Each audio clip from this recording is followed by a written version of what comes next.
Oke teman-teman, Rumah Sri Kesetra masih di sini di Cafe Kopi Darat Jakabaring Palembang. Kita mau melanjutkan kembali obrolan kita tadi, yaitu tentang pindang sebagai mitigasi lingkungan. Nah, sebelumnya mau tanya dulu nih Kak ya, karena ada yang nggak paham pasti nih, mitigasi itu apa sih Kak?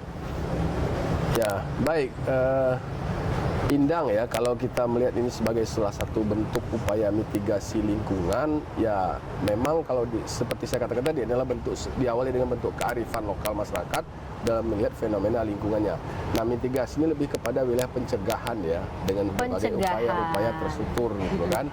Nah, di sini kita bisa katakan bahwa pindang ini adalah bagian ya dari bentuk bagaimana masyarakat melakukan upaya-upaya mitigasi pencegahan berbagai kerusakan-kerusakan atau semacam sisi-sisi negatif lah ya dalam mengelola lingkungan gitu kan. Kenapa demikian? Karena segala sesuatu yang berkaitan dengan pindang ini seluruhnya bersumber dari alam. Nah, otomatis ketika kita ingin bicara bagaimana pindang ini agar tetap hidup, tetap eksis ya, bahkan menjadi sebuah ikon bagi masyarakat Sumatera Selatan, maka otomatis tataran lingkungan gitu kan, tatanan lingkungannya, lanskapnya gitu juga tetap harus terjaga begitu kan. Pindang membutuhkan sumber daya utama ikan.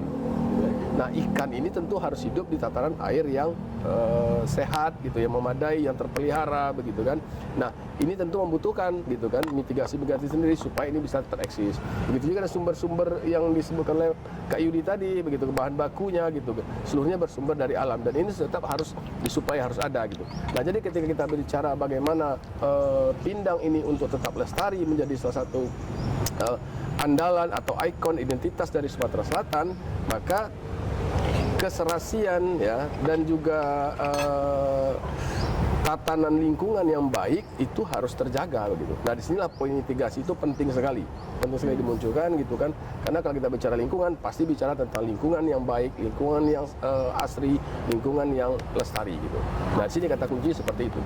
Oke, jadi gimana nih Kak TW soal mitigasi lingkungan yang dilakukan oleh teater potlot ini?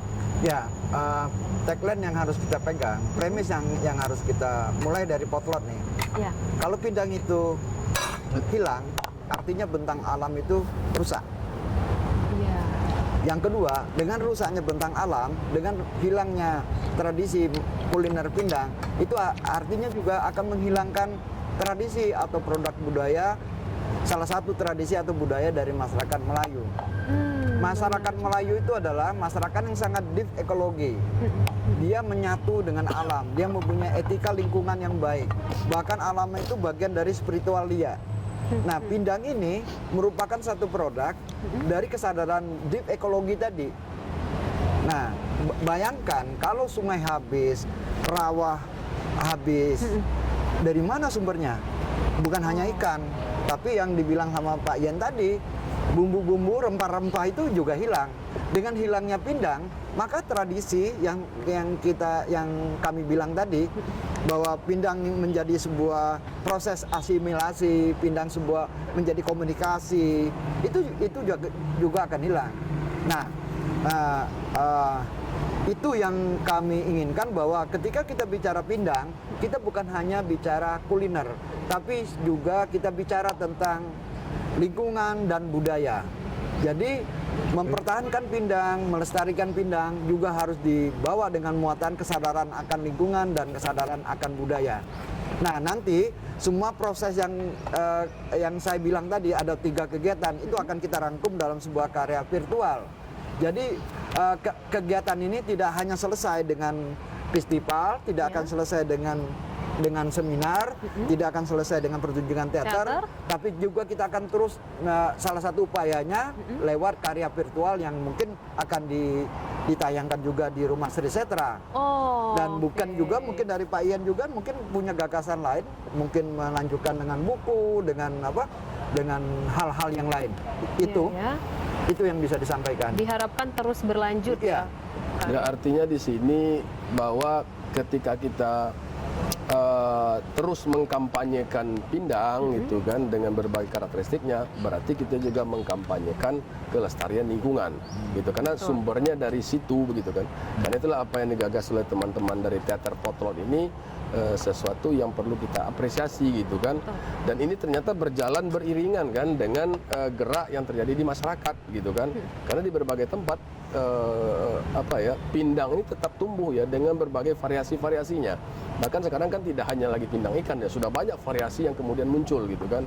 Pindang tulang gitu kan, pindang daging gitu, pindang ayam, bahkan ada pindang telur juga ada begitu kan. Itu kan salah satu variasi-variasi ya dari bagaimana kuliner ini ternyata juga bisa beradaptasi gitu dengan berbagai perubahan-perubahan.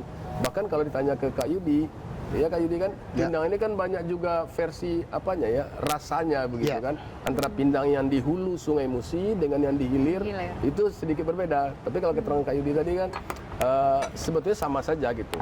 Hanya kadarnya yang berbeda, kadar bumbunya begitu kan. Kemudian cara memasak. Ya betul, cara Kalau wilayah hulu atas itu dia bumbu itu ditumis terlebih dahulu. Oh iya. Kalau di wilayah hilir itu cemplung. Oh langsung ya. Kemudian ada daerah yang memakai terasi, ada yang tidak. Oh iya. Nah ini tergantung dengan masuknya terasi pada masa lalu itu. Ada yang jauh dari ininya. Itu membuktikan masyarakat Melayu itu sangat open mind. Iya. Betul. Sangat terbuka. Nah, Iya. itu yang menarik. Jadi masyarakat Melayu sangat open minded, sangat terbuka, egaliter, artinya multi etnis. Di tepian Sungai Musi itu kan, Pak. Itu macam-macam tuh, ada orang Arab, ada orang Melayu, ada orang India, ada orang Chinese, ada orang Minang, ada orang Jawa. Iya. Jadi pindang ini ya yang seperti kita bilang tadi, pindang ini menjadi sebuah rekonsiliasi atau sebuah akulturasi dari berbagai suku bangsa yang ada di dunia, bukan hanya di Nusantara. Arab Palembang dia punya pindang yang berbeda lagi. Jadi dia punya tambahan honje atau orang mengenal sebagai kecombrang. Nah itu diiris halus, ditumis bersama bumbu, baru dimasukkan pindangnya. Waduh, ada beragam kan? Ternyata ya. Oke Kak, mau tanya dulu nih sama Kak Yudi deh. Kak Yudi, ikan apa sih yang sekarang nih sulit untuk dicari Kak? Kalau untuk masyarakat Palembang yang dulu biasa memakai ikan lemajang misalnya. Lemajang? Lemajang itu ikan sisik putih. Oke. Nah sekarang sudah sulit didapat ikan itu. Tidak banyak tempat, paling di wilayah Pulau Kemarau sebelah sana, Sungai Selincah, nah itu masih ada, tapi jarang-jarang juga didapatkan. Kemudian di wilayah Musi Banyuasin itu masih sering didapat yang ukuran 3 kilo, 4 kilo itu. Oh udah cukup sulit, apalagi Kak ikan yang... Kemudian sekarang kalau orang Palembang dulu biasa juga memasak pindang tebakang. Kan ada dua jenis tuh, ada sapil, ada tebakang. Nah tebakang untuk di Palembang sekarang sulit. Tempat yang mudah kita dapatkan saat ini itu di daerah Pedamaran. Itu masih banyak sekali dia. Nah Kak Ian, ini kayak mana nih Kak? Kenapa sih bisa banyak ada ikan-ikan yang hilang nih sampai saat ini? Saya pun juga mungkin nggak tahu ya nama ikan yang disebutkan tadi gitu. Ya itulah tadi kaitannya gitu kan antara pindang ini dengan mitigasi lingkungan gitu loh kan. Ikan ini kan memiliki habitat sendiri gitu ya. Yang kalau dulu seperti kata Kak Yudi tadi kan itu kan bervariasi sekali dan banyak variasinya ya. Kemudian bisa dijadikan kuliner gitu. Tetapi lambat laun gitu karena perkembangan gitu kan, mungkin karena masyarakat atau yang tidak terlalu memperhatikan bagaimana habitat tadi gitu, sehingga ikan-ikan ini pun punah begitu kan, mungkin mati atau seperti apa gitu kan. Tapi dia menghilang gitu kan. Nah, kenapa itu terjadi? Ya bisa karena faktor pembangunan misalnya kan, atau mungkin karena habitatnya sendiri terganggu gitu kan, penimbunan rawa misalnya, mungkin atau juga karena persoalan teknologi pertanian yang kemudian meracuni ya, dan berarti ikan-ikan tersebut, penggunaan pestisida dan sebagainya gitu, atau karena mungkin sungai sendiri yang tidak terawat lagi dengan baik begitu kan, sehingga ikan-ikan tadi kemudian hilang gitu kan. Nah yang sekarang banyak terjadi kan ikan-ikan yang sudah bisa diternakkan gitu ya, dibudidayakan. Makanya banyak terlaksanakan ikan patin gitu ya, pindang patin gitu kan. Nah ini menjadi persoalan kita gitu loh kan. Ya, karena sebetulnya Sumsel ini dengan adanya pindang berarti menunjukkan bahwa Sumsel ini memiliki potensi sumber daya ikan yang luar biasa. Ya, terutama ikan air tawar gitu kan. Itu luar biasa variasinya gitu. Nah, karena itulah kita tidak ingin ya dalam 5 atau 10 tahun ke depan gitu kan, bahkan beberapa tahun lagi mungkin anak cucu kita tidak kenal lagi gitu dengan ikan-ikan sumsel, yang dikenalnya paling cuma ikan patin begitu kan. Nah, tapi ikan-ikan jenis lain seperti yang disebutkan Kak Yudi tadi, mereka nggak tahu lagi gitu kan. Mungkin perlu di sini gagasan tentang adanya museum ikan, ya, museum ikan khas Sumsel gitu kan. Nah, sehingga ini bisa menunjukkan bahwa Sumsel itu punya loh ikan-ikan jenis ini gitu kan. Nah, pindang itu adalah salah satu pemantiknya. Jadi kenapa ini ada? Karena ini ada pindang gitu.